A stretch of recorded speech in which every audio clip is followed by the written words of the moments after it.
Bom dia, tudo bem? Vamos fazer a nossa agenda de reforma íntima do dia 13 de dezembro de 2024.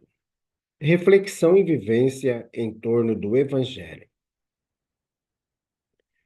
Um homem de destaque o interrogou por esta forma: Bom mestre, que hei de fazer para ganhar a vida eterna? Respondeu-lhe Jesus: Por que me chamais bom? Ninguém é bom senão somente Deus. Lucas 18, 18 a 19. Meta do mês: desenvolver a gratidão e combater a ingratidão. O prejuízo ao próximo, a ofensa aos outros, a criminalidade e a ingratidão colhem dolorosos e inevitáveis reajustes na pauta dos princípios de causa e efeito que impõem amargas penas aos infratores. André Luiz, na obra E a Vida Continua. Meta do mês: exercitar o amor e a gratidão a todos aqueles que nos estimulam ao exercício da reforma íntima. Sugestão para sua prece diária: prece rogando auxílio para exercitarmos o amor e a gratidão ao próximo. Amado Mestre Jesus, benfeitores amigos, nós queremos nesta manhã agradecer pelas bênçãos recebidas, agradecer pelo amor, pela gratidão.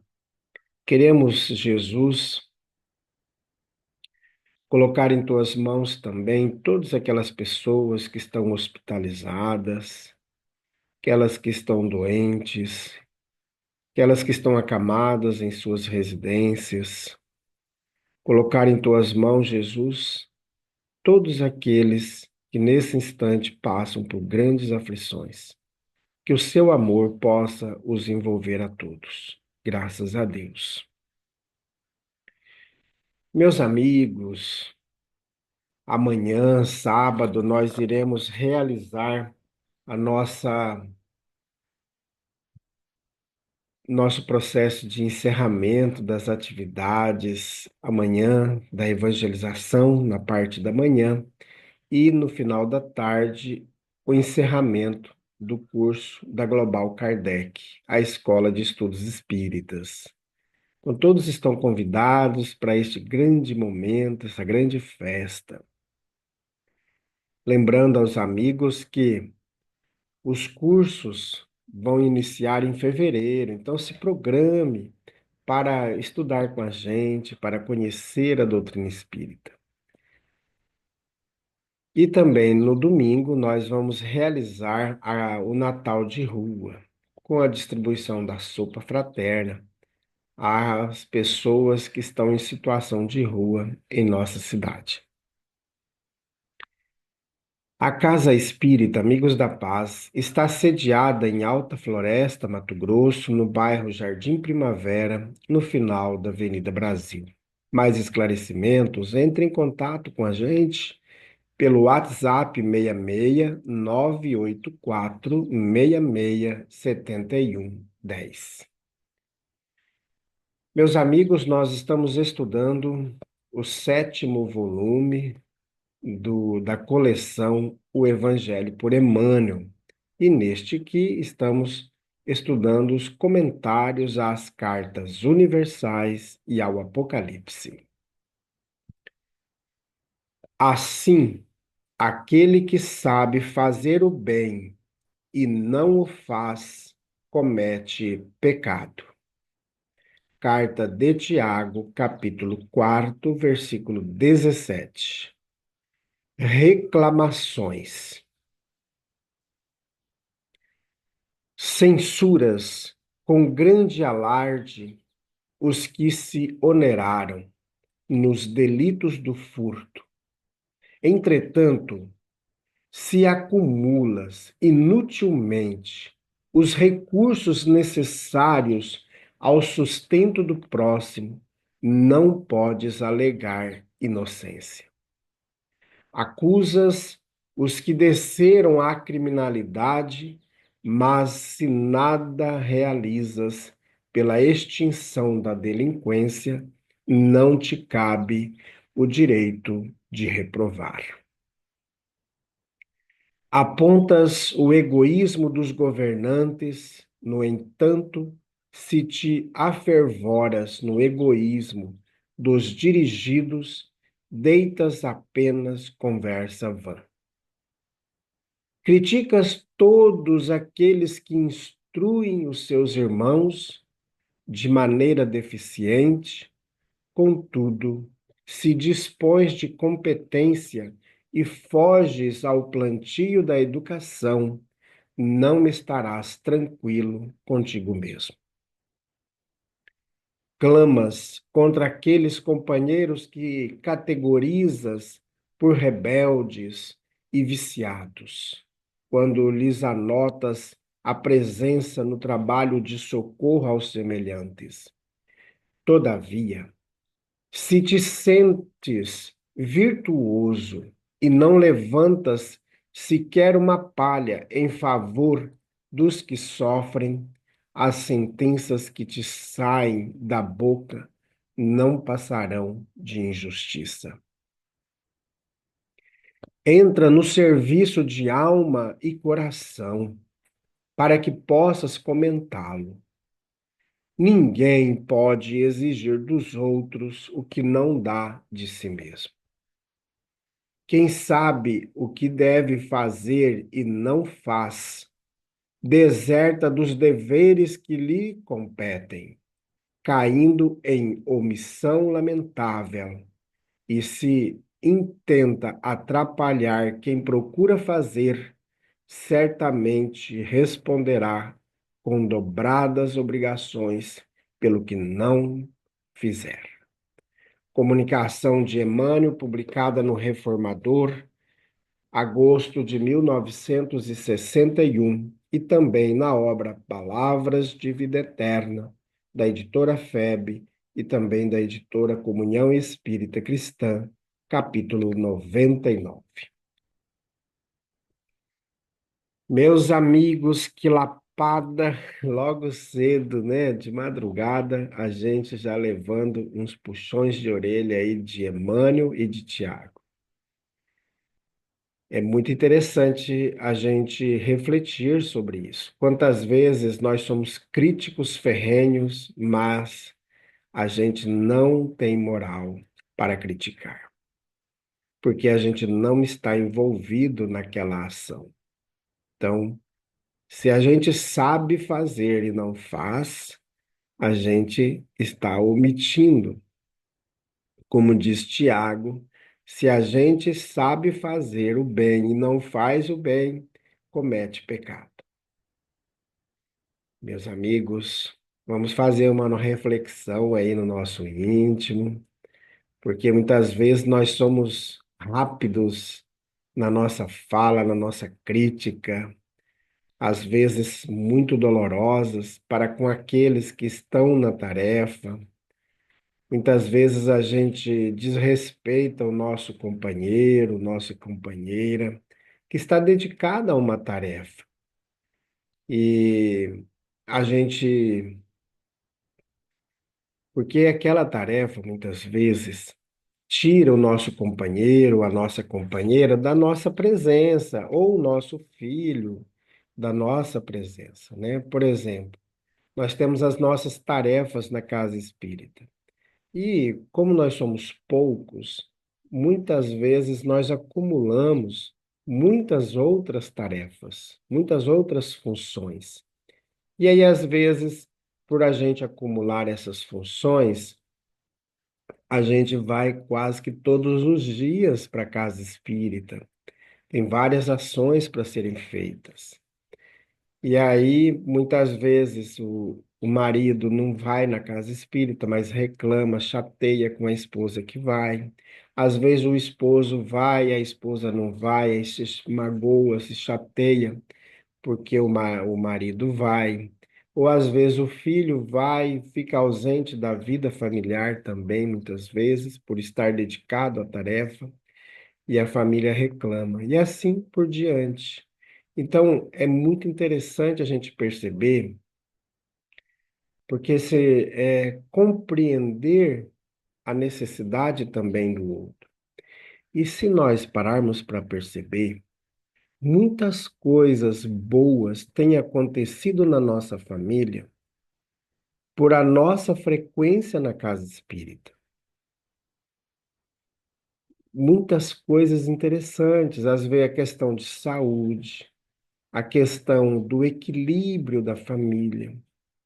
Às vezes uma enfermidade que parecia ser uma grande enfermidade, mas a gente não percebe que por um filho, por um cônjuge estar frequentando a casa espírita, a família toda é tratada, a família toda é assistida. E às vezes a gente não percebe isso, por causa do nosso orgulho, por causa do egoísmo, diversas outras questões íntimas que vão nos revoltando, vão nos chateando diante dessas questões. E é importante a gente compreender, porque quando a gente se dedica ao trabalho de Jesus, vai se levantar uma legião de pessoas querendo que a gente se afaste. Às vezes, eu já escutei várias vezes isso, né? Ah, o José fica lá naquela religião dele lá, e fico quase que todos os dias na religião dele, né? Ah, então, a gente até pessoas podem dizer: "Ah, eu odeio o espiritismo porque a doutrina espírita tirou o convívio daquela pessoa." Não é que tirou o convívio. É que a tarefa é tão interessante, tão empolgante, que a gente sente necessidade de continuar a tarefa, de fazer. E como são poucos os trabalhadores, muitas vezes sobrecarregam os outros. Então, aqueles que sempre vão. Por isso é importante, se a gente, por exemplo, por que que a gente não se esforça também um pouquinho mais, dá o braço a torcer? Porque às vezes a gente percebe que o nosso companheiro ou a nossa companheira deu uma melhoradinha, porque começou a frequentar a casa espírita. Isso é uma coisa boa, né? Algumas questões relacionadas à saúde estão melhorando. Algumas coisas relacionadas à vida financeira, de trabalho, deu uma melhoradinha. Olha, talvez seja por consequência dessa tarefa.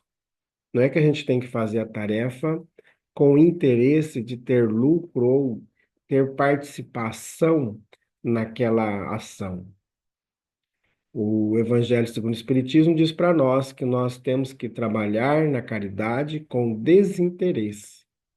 Que é isso? Eu vou fazer a caridade por fazer a caridade, não porque eu quero receber por aquela ação que eu estou fazendo.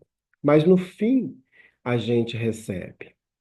A gente recebe equilíbrio, a gente recebe tratamento, a gente recebe saúde.